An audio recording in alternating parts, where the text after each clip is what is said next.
Please. I do not want to be in the video. No, please.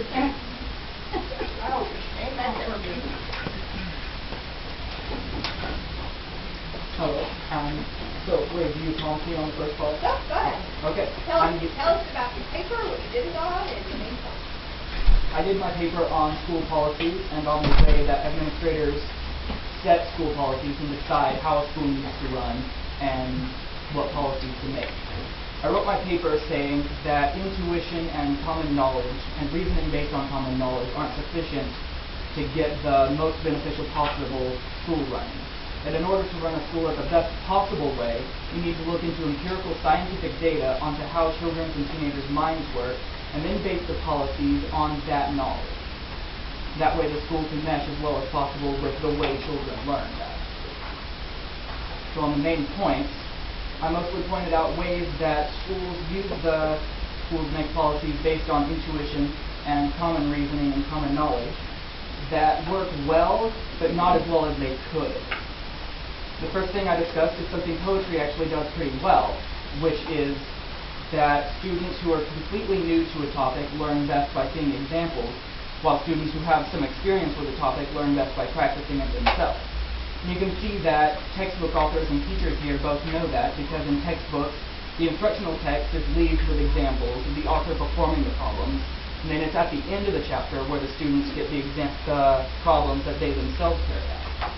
And with the teachers, they also work problems on the board before assigning students to do homework problems. So we can see that we know that. But suppose that people didn't know that. Suppose that wasn't common knowledge, that examples had to come before problems. And what if teachers were putting the problem assignments first and then showing examples of how to do it afterwards? That wouldn't work so well at educating the students. So that's some place where common knowledge works well. But in other places, the best way to possibly educate the students isn't quite so intuitive. So you need to look into studies to see exactly what is best to do. I also wrote on environmental factors about the classroom and the learning environment that can be modified to help the students learn as well as they possibly can. I talked about Huan He Choi's paper, where he describes various environmental factors, including the color of the room, the temperature of the air, and the general pleasurability of the environment. He wrote, as would line up with intuition, that the more pleasurable an environment is, the more motivated the students will feel, and the harder they'll work, and the better they'll learn in the end. He also cited a study, an experiment, in which people were put into two different rooms at different temperatures, one warm and one cool, and found that the people in the warmer room had both lower blood oxygen saturation and lower motivation. So, of course, they wouldn't learn as well in that room, and it would be better to teach people in cool rooms, which most of the rooms in the school are. Yeah. Room color, he also cited an experiment in which participants were split into two groups, one group in a blue room and one group in a red room. The people in the red room were found to do better on tasks that had to do with attention to detail and memory, while the people in the blue room did better on tasks involving creative thinking. So, ideally, if possible, a school would be able to teach individual lessons in different colored rooms. So any lessons that have a lot to do with attention to detail or memory would be taught in a red room, and lessons that had to do with creativity would be taught in a blue room. Whether a school can do this and what measures they can go to carry that out, to teach different lessons in different rooms, would depend on the school's budget and the logistics. Like, do they have money to afford extra rooms so they can have different colors for the same class, or can they get colored lights maybe? If they don't have money for that, then they would just have to stick with white lights, which works well. But I feel not quite as well as using red or blue, if they can. A major part of my paper had to do with homework load and how a lot of schools do assign too much homework. Poetry, I've noticed, has assigned a lot less homework this year than in past years, so it's a lot better than it was.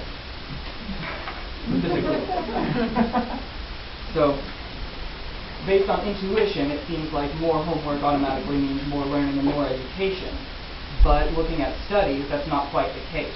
There is a certain amount of homework that's most ideal, because homework is educational. But if you go to too much homework, then you start getting diminishing returns. For one thing, I cited a study by Molly Galloway, who said that the average student has more than 3 hours of homework per night. One of the students she interviewed said that he crashes after he's done maybe half of his homework. And of course, any homework you've done after you've crashed is basically useless, because even assuming you power through and get it all done, you just don't have enough energy or motivation to really deeply learn it the way you did with the first half of the homework.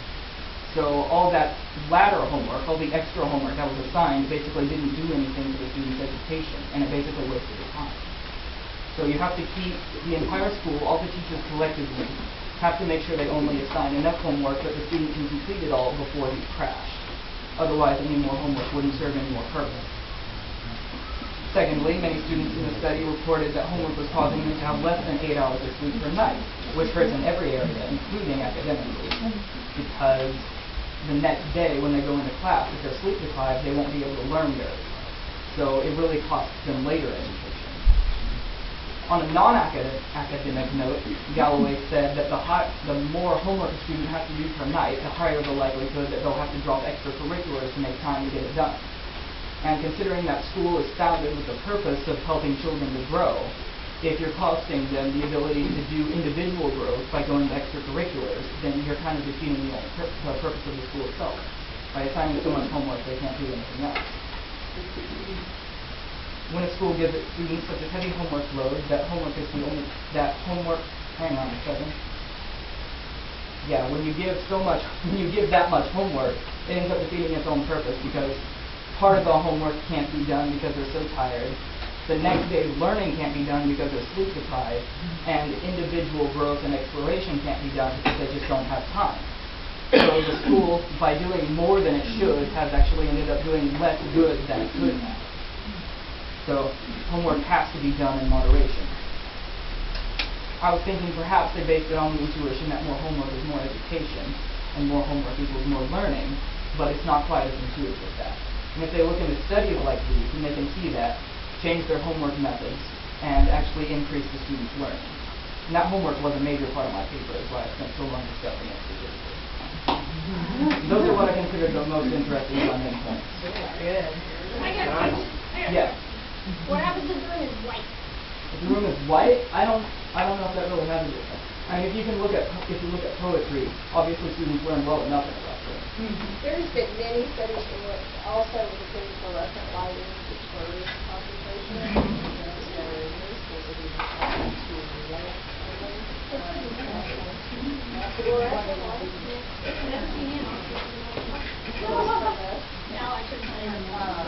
And also, I'm sure Gabriel found a number of research studies about homework actually being, home time at a certain time of night, homework is actually occurring as opposed to educational time.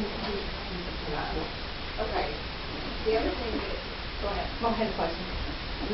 Now, I understand about having extracurricular activities, but is there a study where there's a point where there are too many extracurricular activities, so they can't do homework at all, or homework, extracurricular activities interfere with homework? I didn't see a study on that, but it does seem reasonable that you still have some work to do, so if you get too much other activities, you wouldn't be able to do it. Which does make sense, but I didn't see a study on it specifically.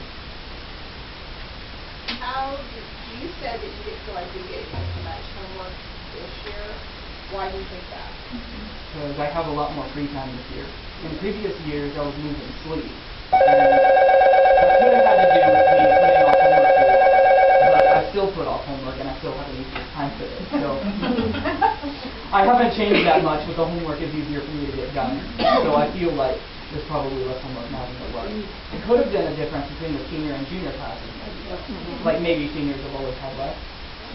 Typically, they say in public school across the board that it's years 9th and 10th are the hardest, 11th is going to get, and they always say, I don't even point it when it's called courses, that a lot of them will say their senior year is just not hard. And I don't understand it, because I talk to a lot of kids in school, they're trying to say, well, what's the deal? But they'll say it balances out one, but physiologically changes from that 9th, 10th grade, where they're starting to enter.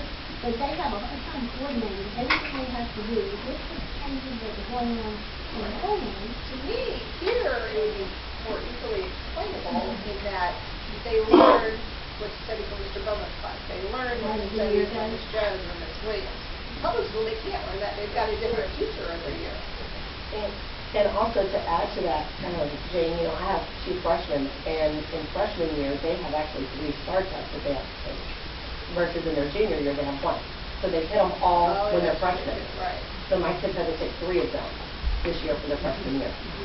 So they are bombarded. But, and they say that they do that, I talked to the counselor about that, they said that they do that, so that if they do end up failing their STAR test, then they have the next year that they're able to take it, because they have 5 that they have to pass in order to get their diploma.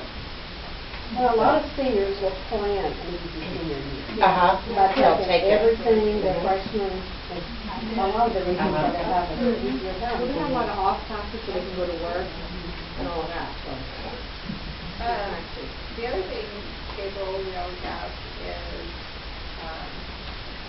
based upon the paper that you did, is there any things that you think you could be better at poetry? Or just from your experience in poetry, what would be your secret things you could be better at? From my experience, in the earlier years, I think homework would be helpful. Because, as I said, I was losing. So I was putting off work. But I know other people who I know as being more responsible people who also can sleep over their homework. Because they had so much they couldn't even sleep at night. And I saw some people were really stressed out about it. And it's so interesting to me because teachers need to know here, and I think Anne discussed it many times, is on average, when we ask our upper students how much time are they spending on homework, the great majority is less than an hour and a half to an hour a night. So I think that it probably depends on the student. So maybe you have kids doing nothing, and then you have kids doing much, and when we get that average, it's somewhere in the middle. So you don't feel overall that you've had too much work throughout your years? Throughout my earlier years, I think I may have. Throughout this year, I haven't. Well, I fired Mrs. Larson over the intercom last night. You probably didn't even know that because you were already gone. Darn it! I know. See, you showed. I mean, Morgan came to my room and he said, "Yeah, I hate this glamour over it." I'm like, I'm gonna fire, and I picked up the phone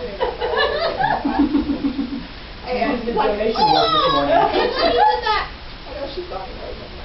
They always come back. Okay, so apart from homework, do you have any comments about things that we've done well at poetry or things that you would like to see improved? The most notable thing I can think of right now is room temperature. Most of the rooms are cool, but a couple, like the I forget the name, Mr. Lewis's room. Yeah, it's notoriously hot. They tried and tried and tried, and it is just always soft. It could be. I don't know. They're like a whole. Mr. Harold has spent days working Yeah. on Yeah. all that. Do you have an explanation for that? You know why it's like that? No, we just need to throw a hand grenade in it and start over. All right. Maybe, is there fiberglass in the walls? Is there fiberglass in the walls? Yeah? Probably that's what it is. With the heat. No, because that's to keep the heat outside. And it's not getting It's the balancing of the AC unit. Sometimes It doesn't would work. be very interesting, Gabriel, in 1 year and then in 4 years, for you to send us a message back about your thoughts afterwards, because I'm finding that our kids who go off the college are fighting very well prepared. What I've heard, especially about writing lab. a lot of people have trouble with and dread over college papers, but people who've gone through poetry's writing lab have a really easy time with it. It's boot camp. Boot camp is what it is. It's We good. put our dread on this thing. Well, that's good. You just do that. I've learned to live with it. And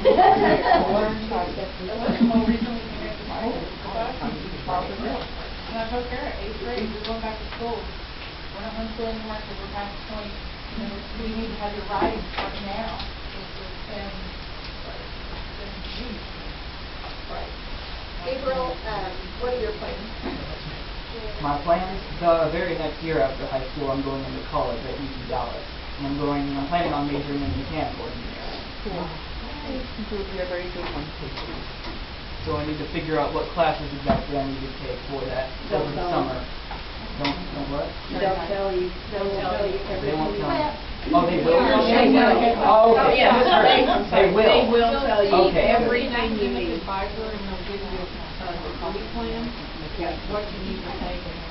Okay, that's very relieving. Yeah, you don't have to do that. Hung out on the ride.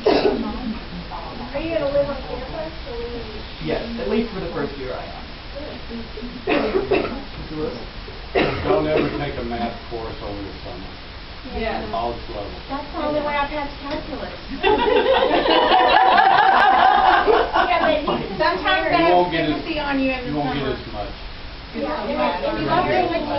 Like it's less beneficial over the summer? Yeah, but you might need math, that's true. I might, yeah. I know exactly what you approximately, I'll tell you sometime. Okay, I'll talk to you in fifth period. Well, Yes. actually, I don't know how busy we are, how much we have. You wanna take history or something?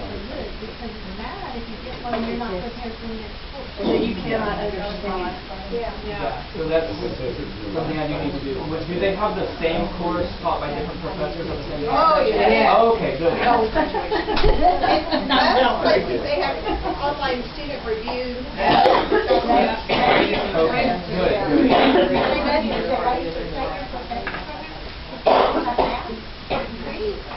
Young man.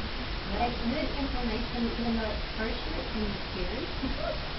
Some people say. But we found them to be true. Good.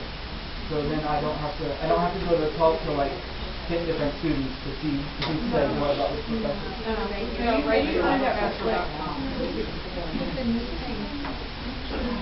All right, Gabriel, thank you.